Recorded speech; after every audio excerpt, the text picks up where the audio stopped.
Alright, this video is going to go over thumb placement. I put up a video just before this one to cover, actually just ask video requests for lessons. And that was one of the questions I got was about thumb placement. First off, thumb placement in general, it should be, well, we got two different grips, so it'll vary. There's what we call baseball grip, where the thumb's over the top of the neck, like this.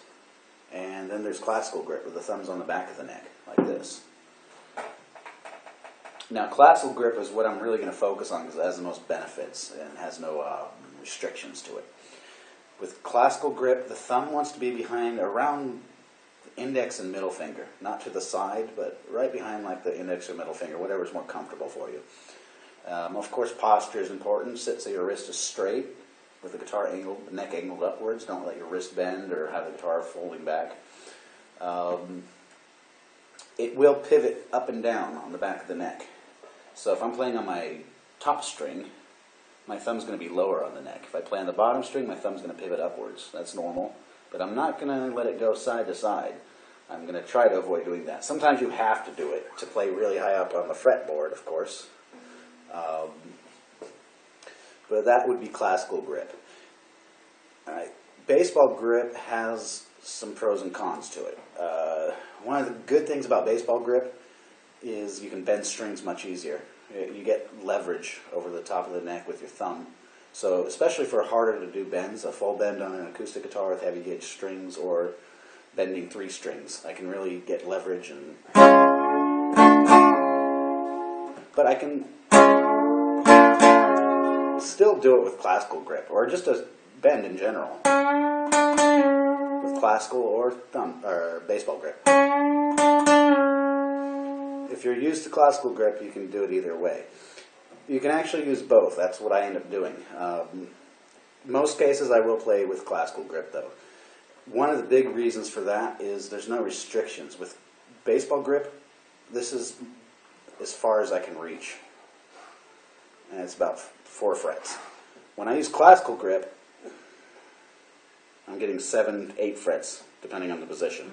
It's, angle it better. It's a huge difference from that to this.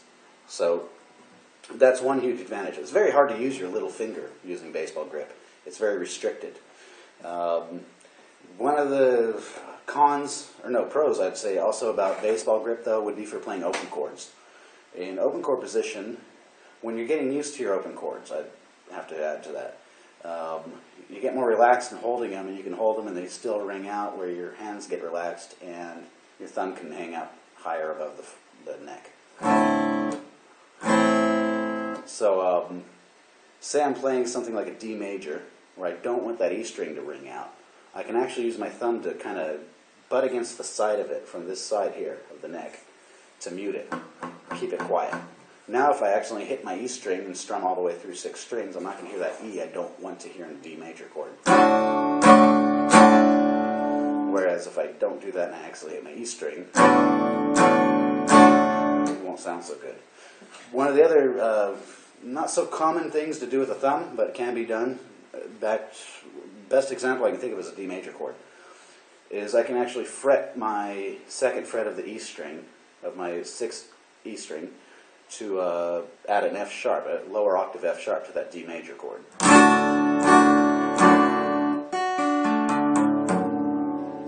So those are some of the pros and cons to baseball grip.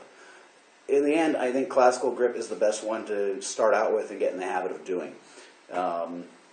Also, back to your open chords. A lot of times with students that are just learning their open chords, they'll go to play an open chord and it can sound like this. A lot of muted strings.